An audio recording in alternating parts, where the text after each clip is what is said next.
I arrived at my own son's wedding, and when I gave my name, the staff looked at me with confusion. I wasn't on the list. I searched for Ethan among the guests, and when I asked him about it, he rolled his eyes and told me with contempt, "Did you really think you would be invited?" I smiled calmly, told him I understood perfectly, and left. But in the middle of the ceremony, his phone began to ring non-stop. "My name is Clara. I am 71 years old." And that day, I understood that I had raised a monster. For decades, I dedicated myself completely to that boy. I adopted him when he was just 3 years old, an abandoned child I found crying in an orphanage. I gave him my last name, my home, my entire life. I worked double shifts to send him to the best private schools. I gave up my own dreams so that he could achieve his. When he graduated with his engineering degree, I cried with happiness, thinking it had all been worth it. But I never imagined that the same son I loved so dearly would cast me out like a stray dog on the most important day of his life. Brooke, his fiancée, had been the architect of it all. From the moment she appeared in our lives, she began to poison his mind against me. "Your mother is too clingy," she would tell him. "A woman her age should have her own life and not always be hovering over us." Ethan would listen to her and nod like a puppet. Little by little, the visits became less frequent, the calls colder, the excuses more elaborate. The first time Brooke disrespected me, Ethan said nothing. We were having dinner at my house when she commented that my food was too salty and that she didn't understand how Ethan could have grown up eating such garbage. I froze, waiting for my son to defend me. But he just kept eating, as if nothing had happened. Then came the more subtle humiliations. "Clara, don't you think that blouse is a bit too young for you?" Brooke would say with a fake smile. Or when I would arrive to visit him without calling first, "Oh, Clara, I wish you had called ahead. We're busy planning our future." And Ethan always nodded, always supported her. But what hurt the most was when they announced their engagement. They organized a family dinner, and I was the last to find out. I arrived at Ethan's house expecting a normal dinner and found Brooke showing off a huge ring, surrounded by her parents and siblings. "Surprise!" they all shouted. I forced a smile and congratulated them. But inside, something broke. "Mom," Ethan told me that night, his tone different, colder, more distant. "Brooke and I have been talking about the wedding. We want something intimate, just close family." I nodded, thinking I was included in that category. How naive I was. The following weeks were an ordeal.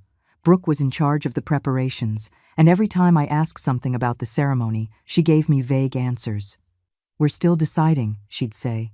"We'll let you know." But they never let me know anything.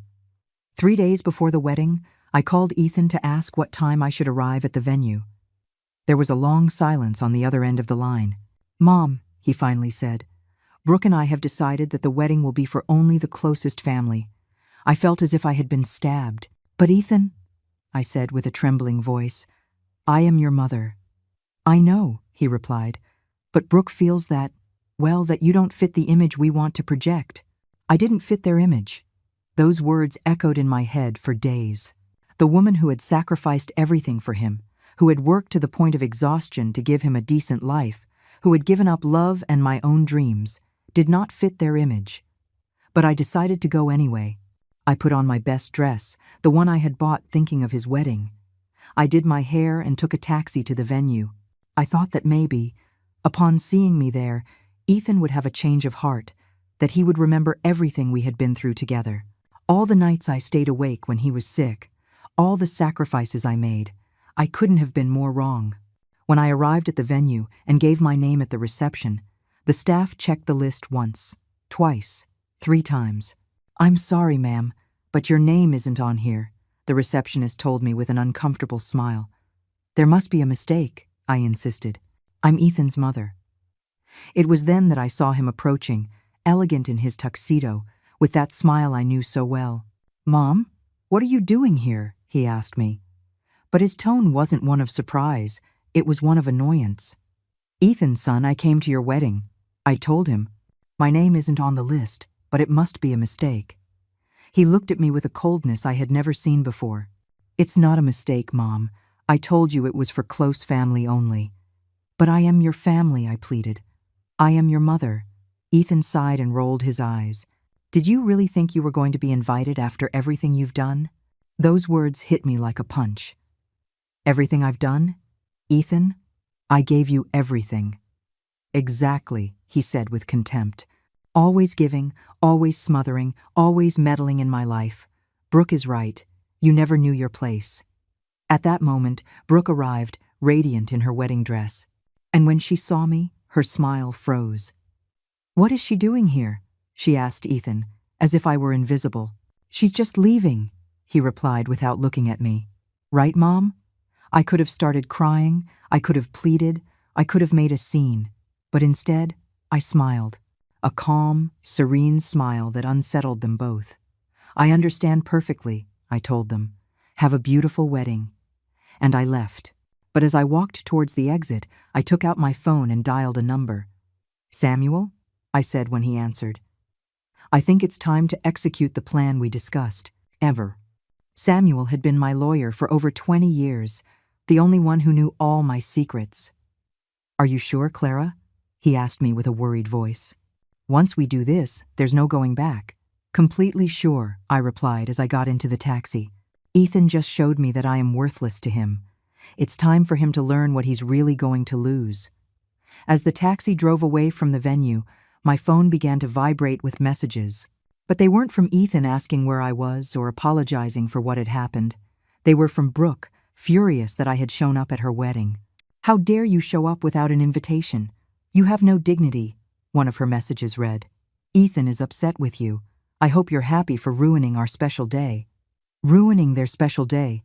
That woman truly believed that my 5-minute presence had ruined anything. She had no idea what it really meant to ruin something. But she was about to learn very soon. I arrived home, and for the first time in months, I felt strangely calm. For years, I had been walking on eggshells, trying not to bother Ethan, not to inconvenience Brooke, to be the perfect mother-in-law who doesn't meddle but is always there when needed. But that night, as I took off the dress I had bought for a wedding I wasn't invited to, I made the most important decision of my life. I was retiring. Not from work, I was retiring from being a mother. Ethan never knew the truth about my financial situation. When I adopted him, I was a young woman working as a secretary and living in a small apartment. He grew up seeing my sacrifices, my part-time jobs, my constant struggle to make ends meet.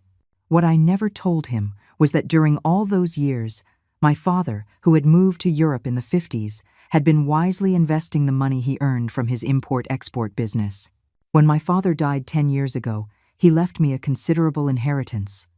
Properties in Geneva, stocks in prosperous companies, bank accounts that Ethan could never have imagined existed. But I decided to keep living as I always had. Working, saving, keeping the same modest house. I wanted Ethan to value me for who I was, not for what I had. What a huge mistake I had made. That very night, while Ethan and Brooke were celebrating their wedding, I was on my computer, transferring money, making calls, setting in motion a plan I had been considering for months. The next day, when they woke up from their express honeymoon, their world had begun to change. At first, it was subtle. Ethan called me 3 days after the wedding, not to apologize, but to ask me to look after his apartment while he and Brooke were in Cancun. Mom, I need you to go water the plants and pick up the mail, he said as if nothing had happened. Oh, and Brooke wants you to clean up a bit because we're having visitors when we get back. I can't, I replied simply. What do you mean you can't? He asked, surprised. I'm busy, I told him. Find someone else.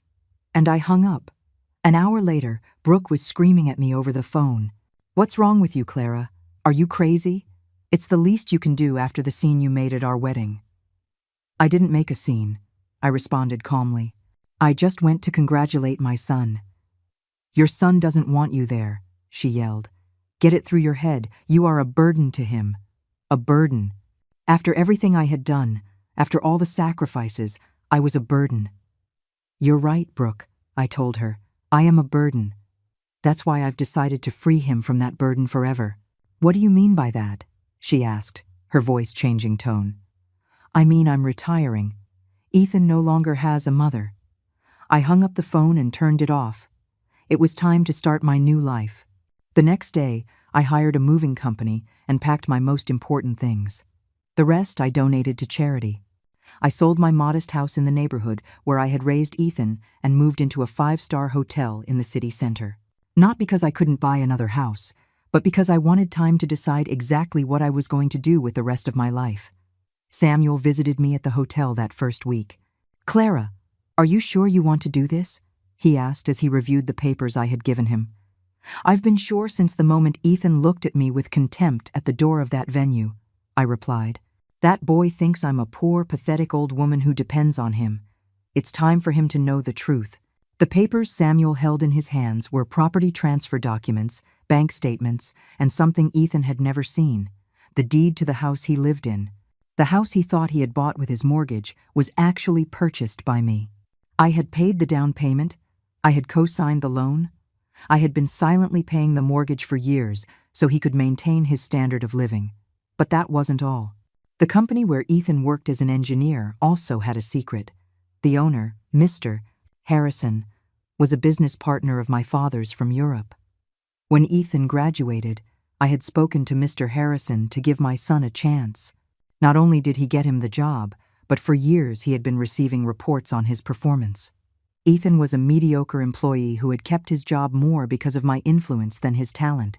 Brooke also had no idea who she had really married. Her brand new husband, the successful engineer she bragged so much about, was actually the adopted son of a woman who could buy and sell his entire family without blinking. While they were enjoying their honeymoon, spending the wedding gift money from Brooke's family, I was at the hotel spa, relaxing for the first time in decades. It had been years since I had allowed myself this kind of luxury. I had always been so busy working for Ethan, worrying about Ethan, living for Ethan, that I had forgotten to live for myself. It was during a relaxing massage that I made my next decision. Not only was I going to retire from being a mother, but I was also going to make sure that Ethan and Brooke understood exactly what they had lost. When Ethan and Brooke returned from their honeymoon, the problems began. First, it was the utility company that cut off their electricity because they hadn't paid the bill. Ethan called me, furious. "Mom, why didn't you pay the electricity bill for my house?" "Because it's not my house," I replied calmly. "And because I am no longer your mom." "What are you talking about?"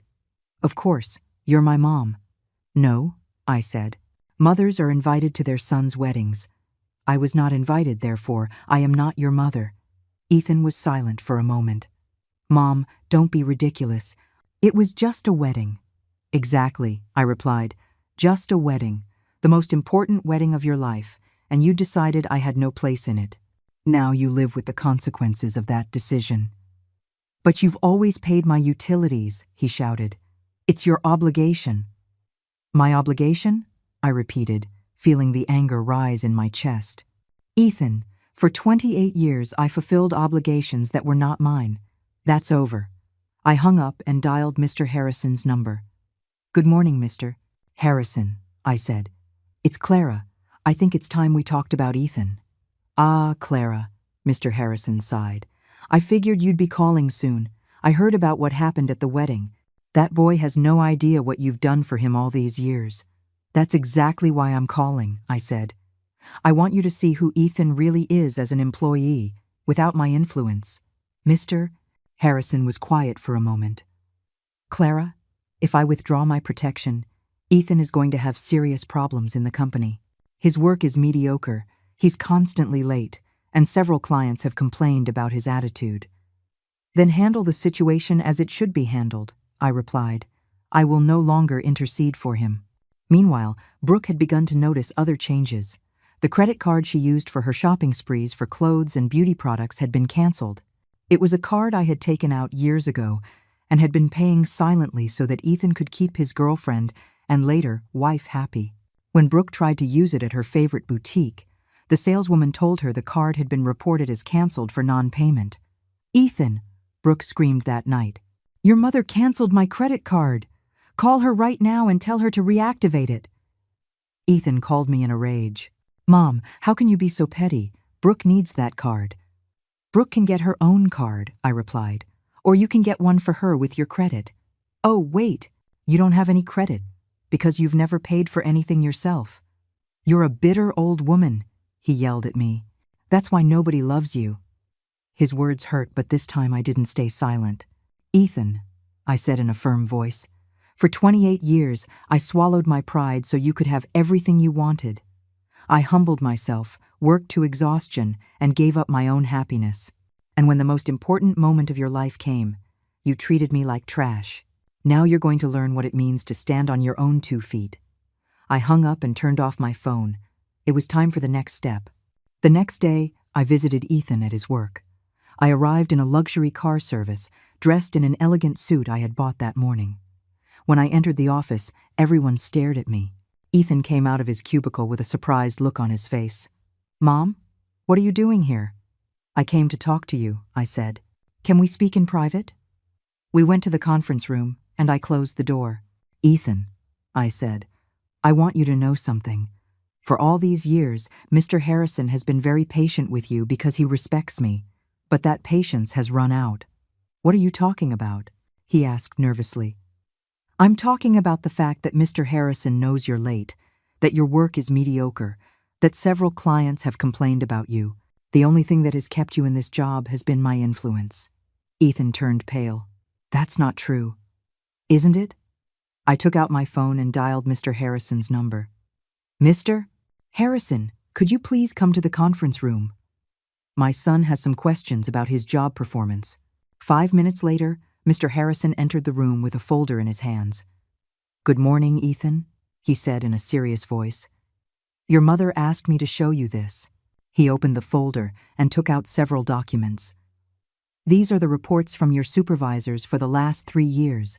It says here you've been late 43 times. You've submitted projects with significant errors, and 3 major clients specifically requested that you not work on their accounts again." Ethan looked at the papers, unable to believe what he was seeing. But they never said anything to me." "Because your mother asked me to be patient with you, Mr. Harrison continued.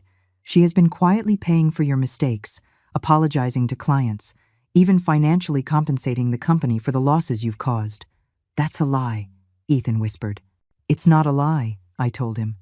"For years, I've been cleaning up your messes because I thought one day you would become the man I wanted you to be. But I was wrong.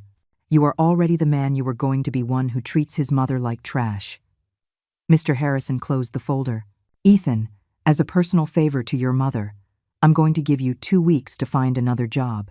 After that, your employment here is terminated." He stood up and left, leaving us alone. Ethan looked at me with pleading eyes. "Mom, please, you can't do this. Brooke is going to kill me if I lose my job." "You should have thought of that before you kicked me out of your wedding," I replied.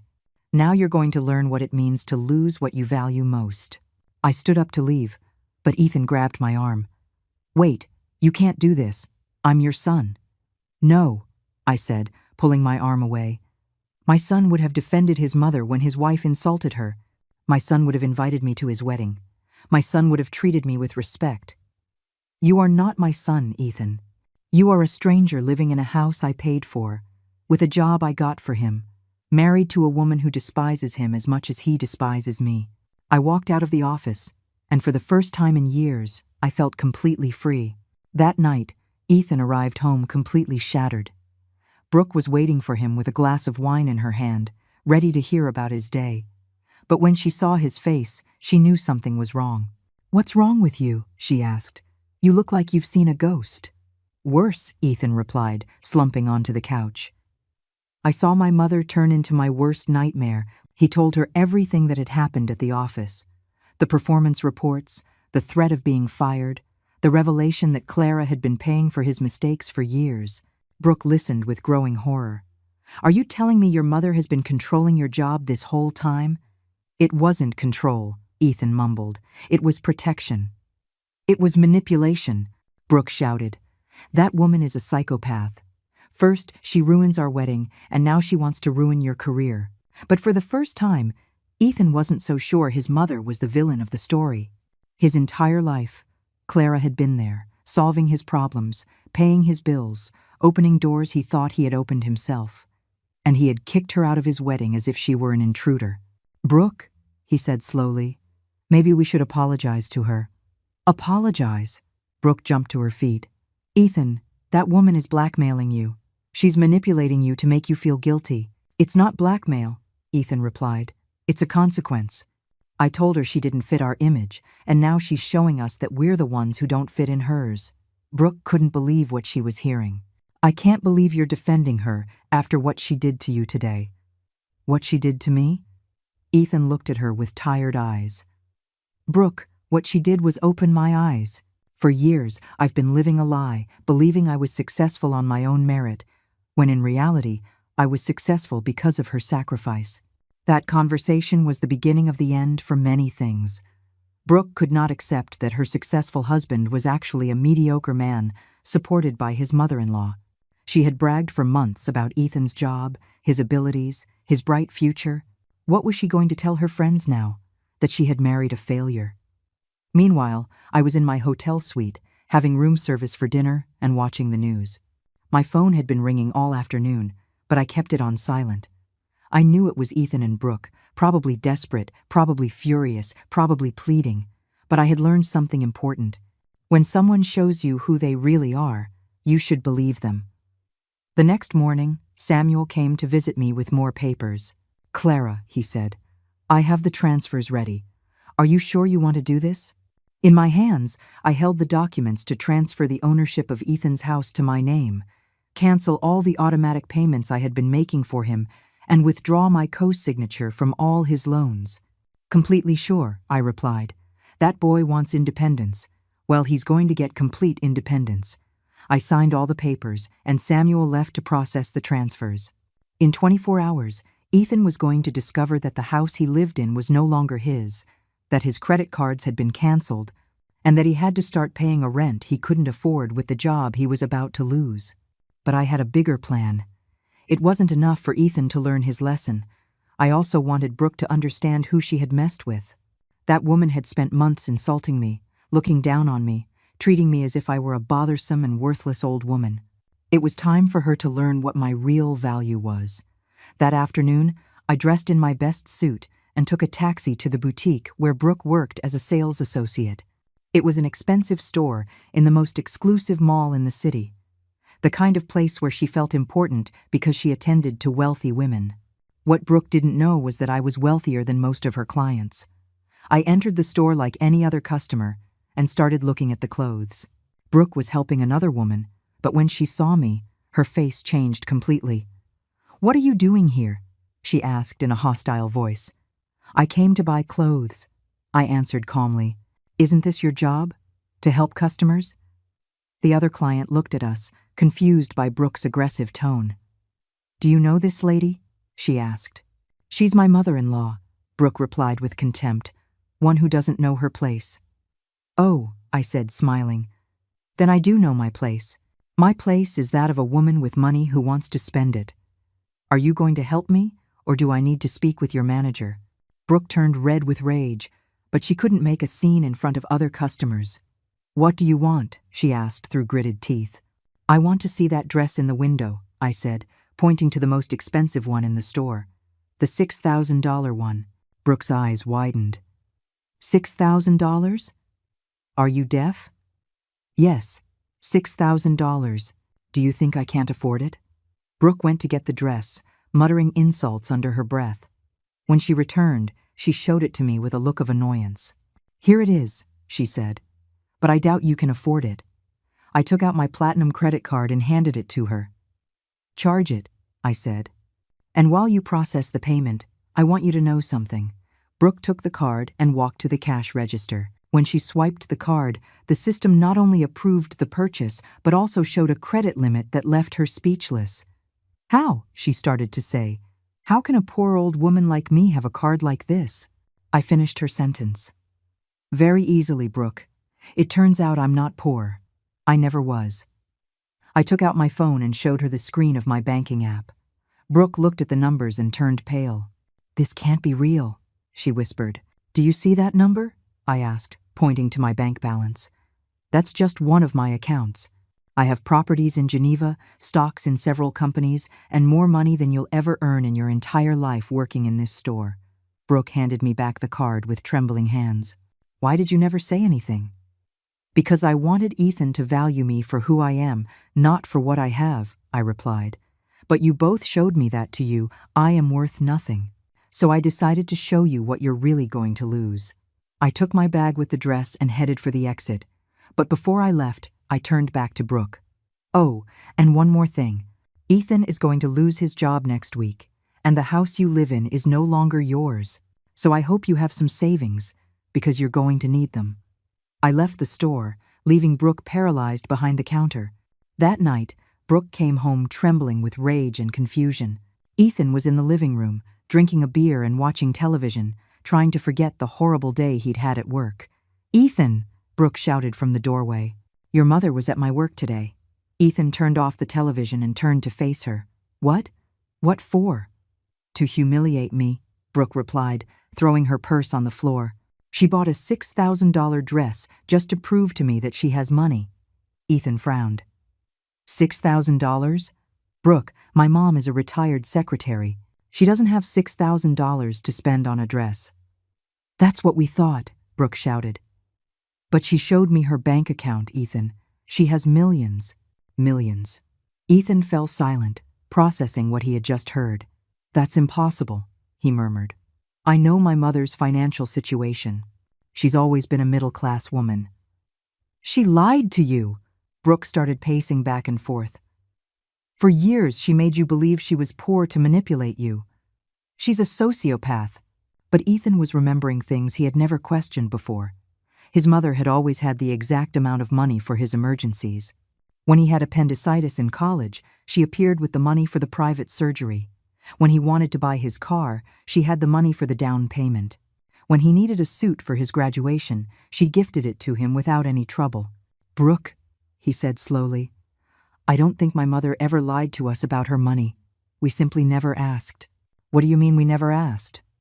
Brooke looked at him as if he were crazy. "Ethan, you lived with that woman your whole life." "Exactly," Ethan replied. "I lived with her my whole life, and I was never really interested in getting to know her. I never asked her about her family, about her past, about her finances. I just assumed she existed to serve me." That revelation hit them both like a bucket of cold water. Brooke realized she had married a man who didn't really know his own mother, and Ethan realized he had despised a woman who had kept important secrets for decades. The next day, Ethan decided to go look for his mother at the hotel. When he arrived at the reception and asked for Clara, the concierge looked him up and down with contempt. "Are you a relative of the lady?" he asked. "I'm her son," Ethan replied. "Ah," the concierge said with a cold smile. "The son who didn't invite her to his wedding, the lady told us." Ethan turned red with embarrassment. "Can I speak with her?" "The lady left specific instructions that she does not want to receive visits from her family," the concierge informed him. "But I can deliver a message if you like." Ethan wrote a quick note, apologizing and begging for a chance to talk. The concierge took it and disappeared into the elevator. 5 minutes later, he returned with the same note. "The lady says you already had your chance to talk to her, and you wasted it at the door of the wedding venue. There will not be a second chance." Ethan left the hotel feeling more lost than ever. Meanwhile, I was in my suite talking on the phone with Mr. Harrison. "How has Ethan been at work?" I asked him. "Clara," Mr. Harrison sighed. "The boy is a wreck. He's late, makes constant mistakes, and yesterday a client complained because Ethan broke down crying during a presentation." "Crying?" I asked, surprised. "Yes, Mr. Harrison confirmed. They asked him something about the project costs, and he started crying, saying he didn't know anything anymore, that his whole life had been a lie." For a moment, I felt a small pang in my chest. Despite everything, Ethan was still the boy I had raised, the one who cried when he got hurt and came running into my arms. But then I remembered his face of contempt when he kicked me out of his wedding, and the pain turned into determination. "Mr. Harrison," I said, "stick to your decision. Ethan needs to learn that actions have consequences." That same week, Ethan and Brooke received the legal notice about the house. A lawyer arrived at their door with papers proving that the property had been fully transferred to my name and that they had 30 days to vacate or start paying a monthly rent of $3,000. Brooke read the documents and became hysterical. "This is impossible. The house is ours. We have the deed." "Apparently not," Ethan told her in a dull voice. Apparently, my mother has been paying for this house for years, and I never knew. Brooke started screaming at him that he was useless. How could he not know his own mother owned his house? That she had married a failure. Her screams became so intense that the neighbors called the police for a domestic disturbance. When the officers arrived, they found Brooke breaking plates and furniture while Ethan was huddled in a corner crying. "Ma'am," one of the police officers said to Brooke, "you need to calm down, or we're going to have to arrest you for disturbing the peace." "You can't arrest me," Brooke screamed. "This is my house." According to these documents, the officer said, reviewing the legal papers, "This house belongs to a lady named Clara. Are you Clara? She's my mother-in-law." "Then this is not your house," the officer concluded. "I suggest you resolve this matter in a civilized way, or we will be forced to intervene." After the police left, Ethan and Brooke sat among the broken plates and overturned furniture. "What are we going to do?" Brooke whispered. "I don't know," Ethan replied. "I don't have a job, I don't have a house, I don't have any savings because I always thought my mother would be there to bail me out." "I hate that woman," Brooke screamed. "I hate her. She ruined our lives." "No," Ethan said in a broken voice. "We ruined our lives when we decided she didn't deserve our respect." It was the first time Ethan had admitted they were wrong, but Brooke wasn't ready to accept responsibility. In her mind, I was the villain who had destroyed her perfect marriage. What she didn't know was that her marriage had never been perfect. It had been an illusion built on my silent sacrifices. That night, Brooke made a decision that would change everything. If she couldn't get Ethan to win back his mother, then she would make his mother pay publicly for what she had done to them. She opened her social media account and began to write a post that would go viral for all the wrong reasons. Brooke wrote a post full of lies and manipulation. "My psycho mother-in-law kicked us out of our house after ruining our wedding," the post began.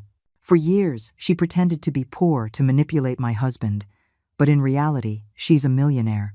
Now that we're married, she decided to destroy our lives out of jealousy. My husband lost his job because of her, and now we have nowhere to live. This sick woman can't accept that her son doesn't need her anymore." The post was accompanied by photos of Brooke crying and of their trashed house after the tantrum she had thrown. Within hours, the post had thousands of shares and comments. People were outraged by the evil mother-in-law who had abandoned her son after his wedding. Brooke had presented herself as the perfect victim, a beautiful young bride destroyed by a jealous and vengeful older woman.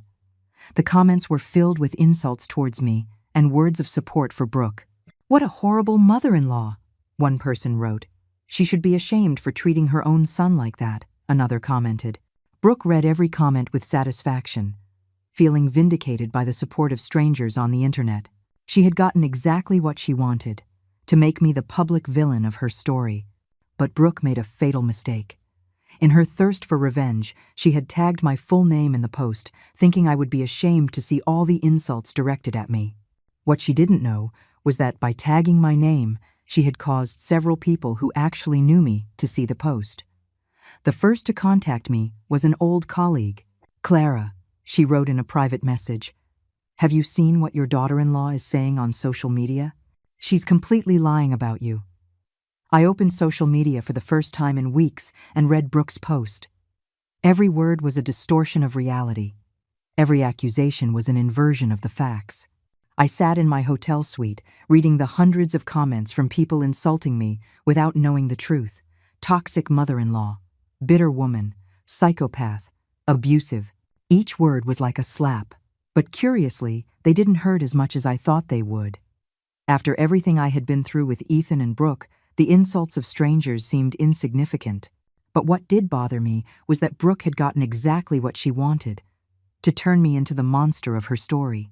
She had taken my pain, my disappointment, my decision to protect myself, and had transformed it into a narrative where she was the innocent victim and I was the cruel villain. It was then that I decided it was time to tell my own side of the story. That night, I opened my own social media account and started writing. Not a post full of rage or revenge, but a calm and honest account of what had really happened. "My name is Clara, and I am the psycho mother-in-law you've been talking about," I began. "I want to tell you the truth about what really happened. I wrote about adopting Ethan, about the years of sacrifice, about how I had worked multiple jobs to give him the best education. I explained how I had been quietly paying his expenses for years, from his house to his credit cards, from his job to his medical emergencies.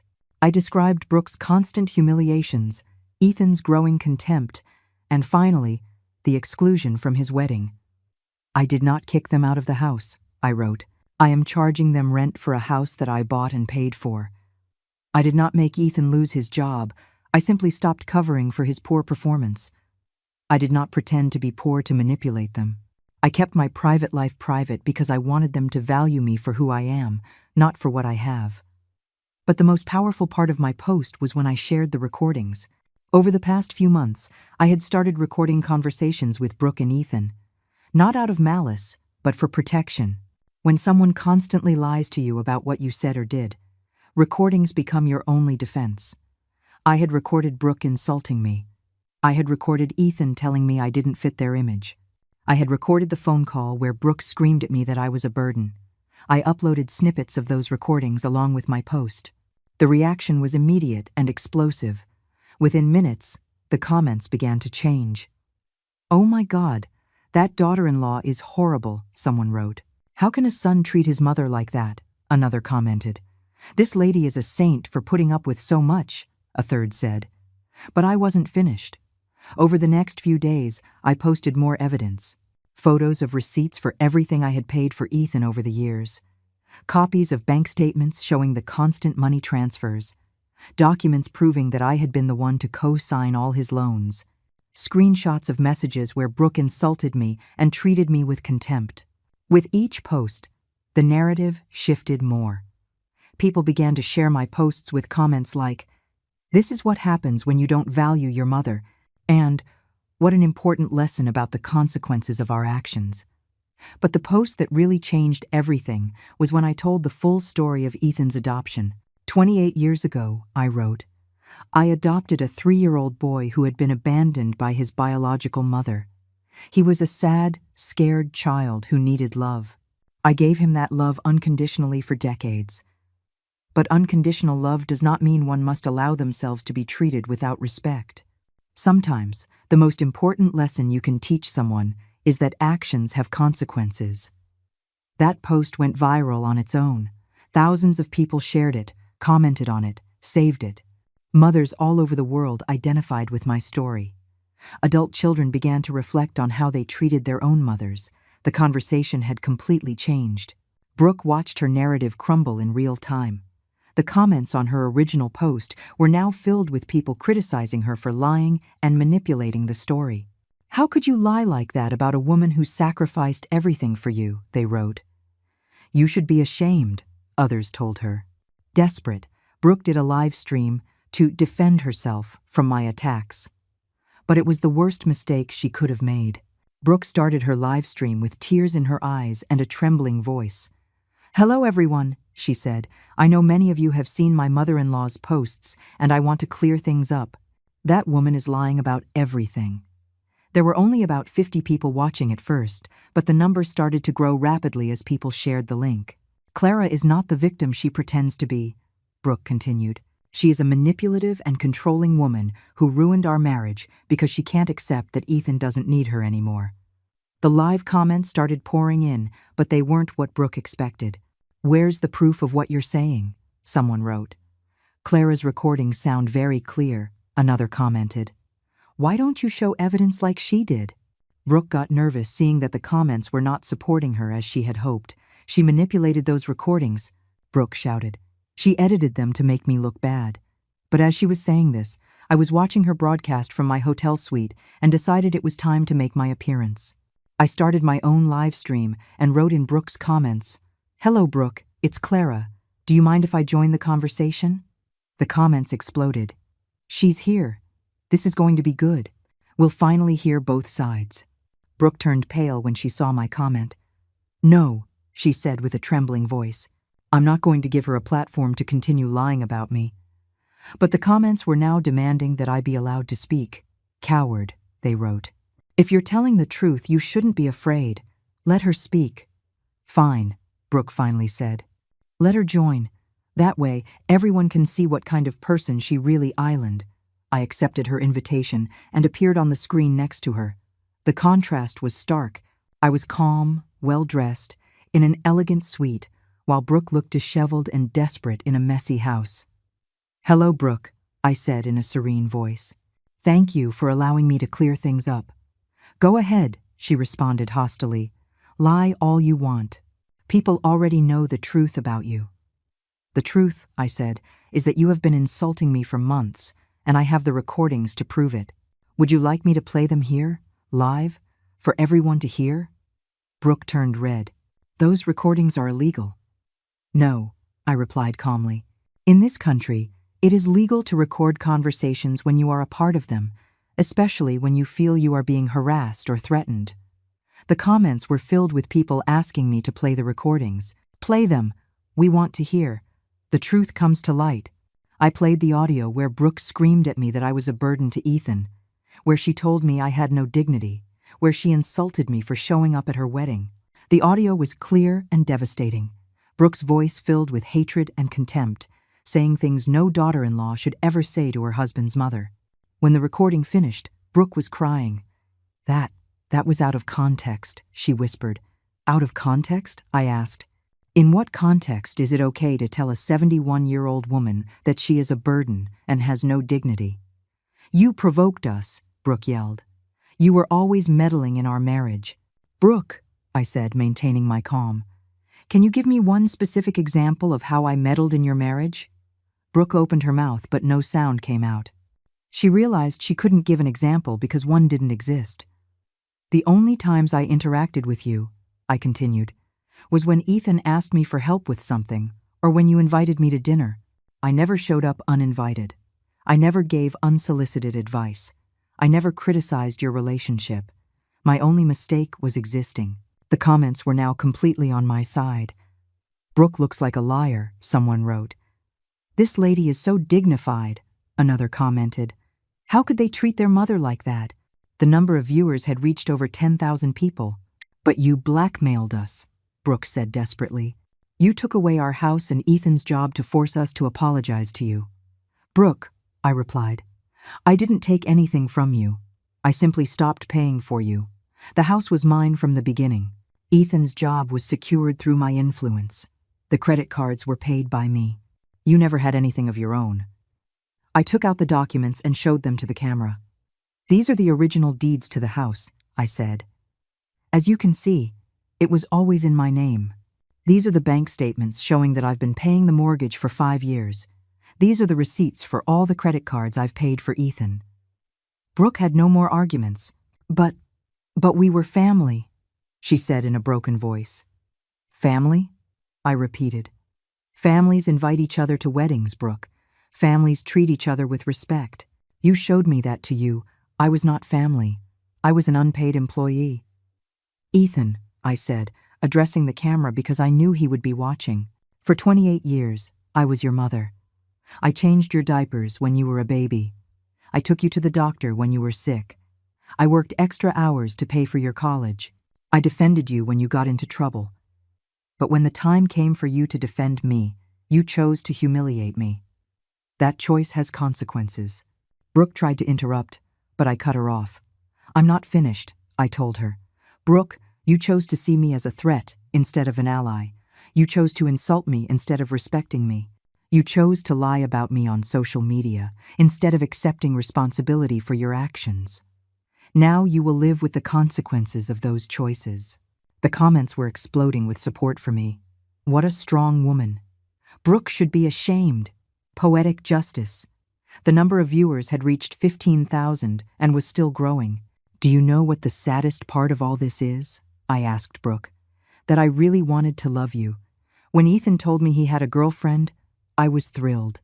I thought I was finally going to have a daughter. I prepared special dinners for you. I bought you gifts. I tried to include you in all our family traditions. But you chose to see me as your enemy from day one." Brooke was crying openly now. I didn't know." "Of course you knew," I replied. "You knew exactly what you were doing, and now everyone else knows too." I ended the broadcast, leaving Brooke crying alone on the screen. Within minutes, clips of our conversation were circulating all over social media. I had publicly destroyed her, not with lies or manipulation, but simply by telling the truth. The livestream went viral within hours. The most shocking clips were shared millions of times with titles like "Mother-in-law destroys," "Lying daughter-in-law with facts," and "The most elegant revenge in history." Brooke had been completely exposed as a crosset Elegries and Litaimo, manipulative liar, while I had emerged as a dignified woman who had simply defended herself with the truth. The consequences for Brooke and Ethan were immediate and devastating. The boutique where Brooke worked fired her the next day. "We can't have employees who generate this kind of controversy," her manager explained. "Our clientele are elegant ladies who now see you as a contentious person." Brooke tried to explain that it had all been a misunderstanding, but it was too late. The video of her insulting me had been seen by millions of people, including the wealthy clients of the store. Ethan, for his part, arrived at work to find a termination letter on his desk. Mr. Harrison had given him a 2-week grace period, but after the public exposure, he couldn't keep him on even out of respect for me. "Ethan, Mr. Harrison told him when they met in his office. "After what happened last night, several clients have called to say they don't want to work with someone who treats his mother that way. I'm sorry, but your employment here ends today."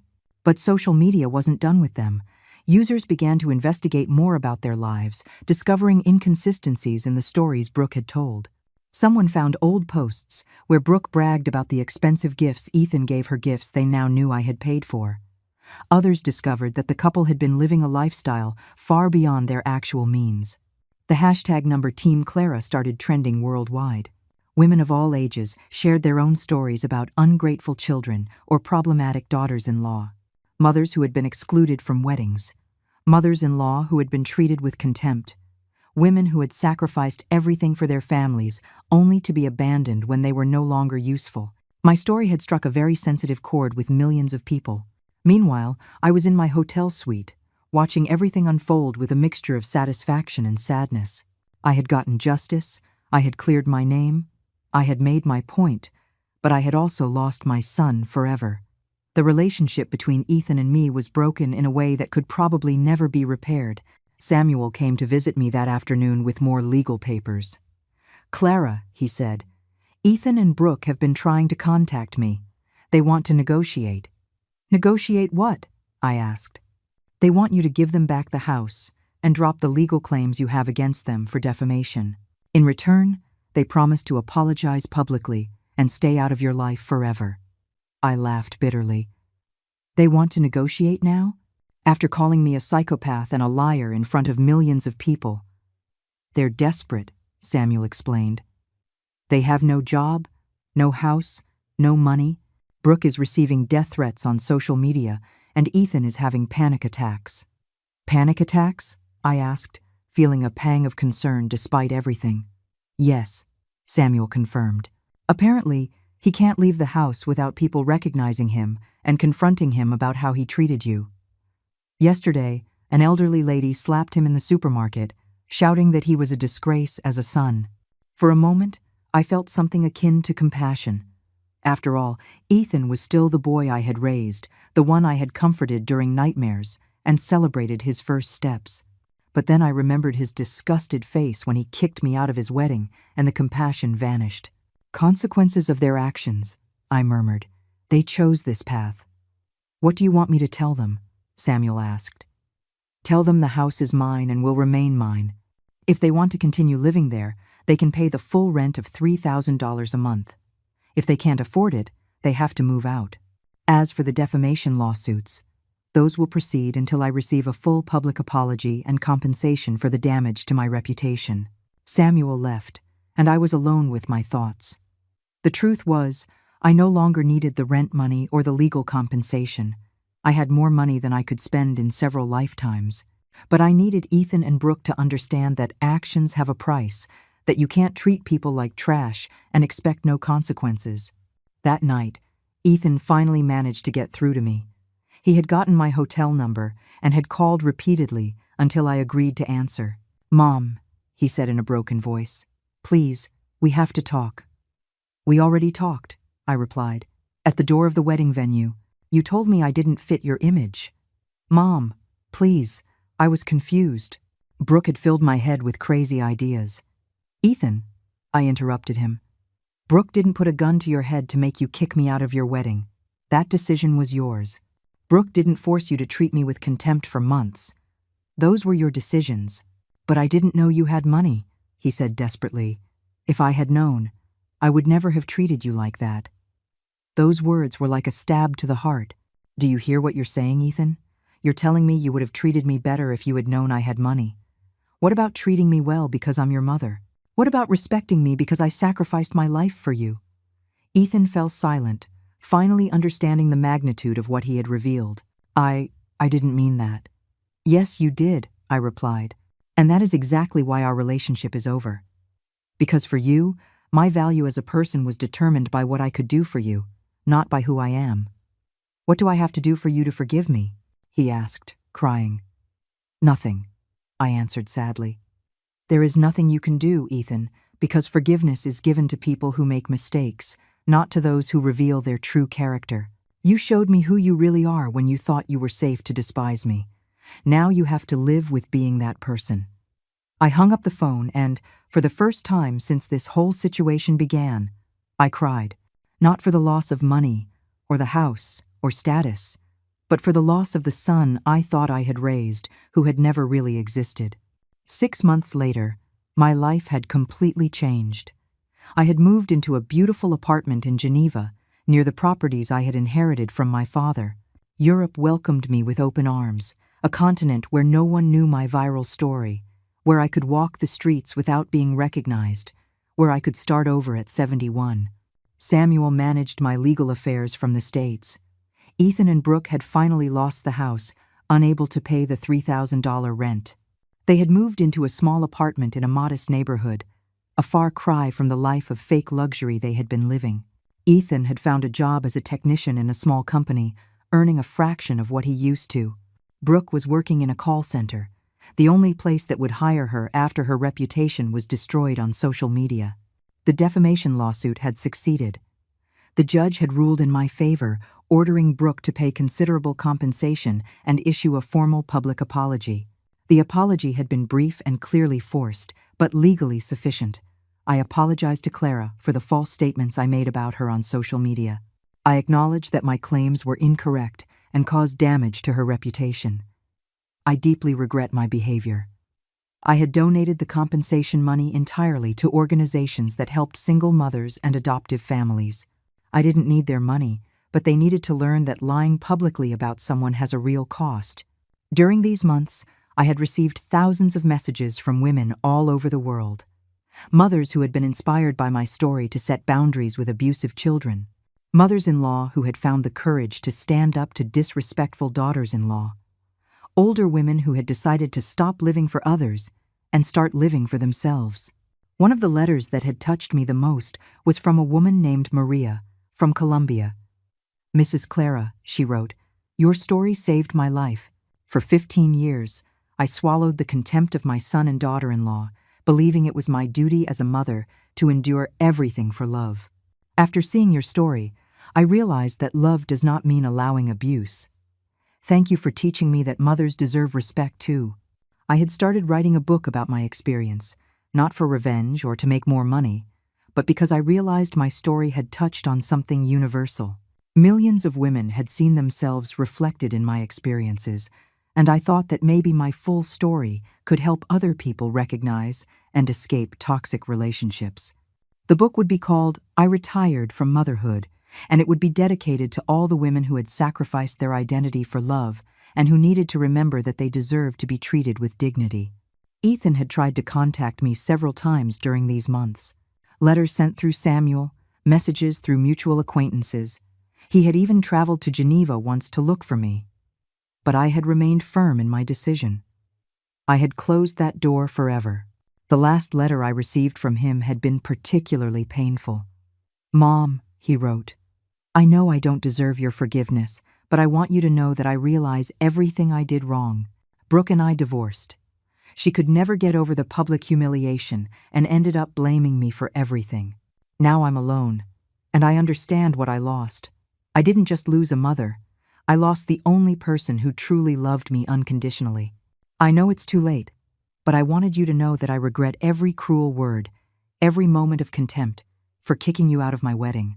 I'm not asking you to forgive me, just for you to know that I understand you were the best mother anyone could have, and I was too stupid to value you. I read that letter several times, feeling a mixture of sadness and relief.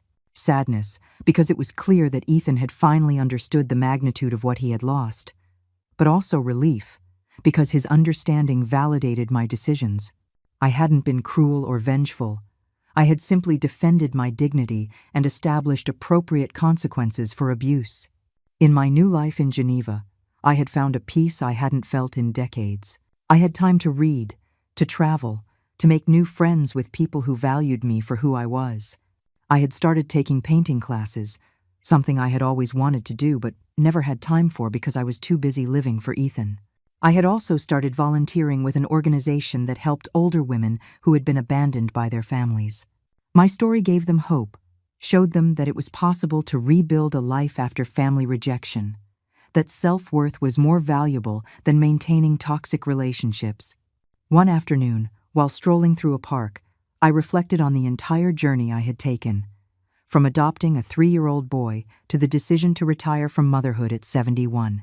It had been a long and painful journey, but also a liberating one. I did not regret adopting Ethan. I had given him love, education, opportunities he wouldn't have had otherwise. I did not regret the sacrifices I had made during his childhood and adolescence, because those were acts of genuine love for a child who needed them. But I also did not regret walking away when he became an adult who treated me with contempt. I had learned a fundamental lesson. Unconditional love does not mean accepting unconditional abuse. There was a difference between loving someone and allowing them to destroy you in the name of that love. My phone vibrated with a message from Samuel. "Clara," he wrote, "Ethan contacted me again. He says he's in therapy and that he understands everything he did wrong. He's asking if there's any chance of reconciliation." I read the message and smiled sadly. I replied, "Tell him I'm glad to know he's working on himself, but some doors, once closed, do not reopen. I wish him the best in his new life." It was the truth. I wished Ethan the best, but no longer from the position of his mother. That woman, the one who had lived for him for decades, no longer existed. In her place, a new woman had been born, Clara, a 71-year-old woman who had learned that it is never too late to choose dignity over convenience, self-respect over toxic love. As the sun set over Geneva, I thought of the phrase that had become my mantra. I don't regret adopting him. I only regret not understanding sooner that kindness should never be practiced at the cost of self-destruction. I had finished my career as a mother, but I had begun my life as a free woman. And that, I discovered, was the best revenge of all. To live well, to live in peace, to finally live for myself.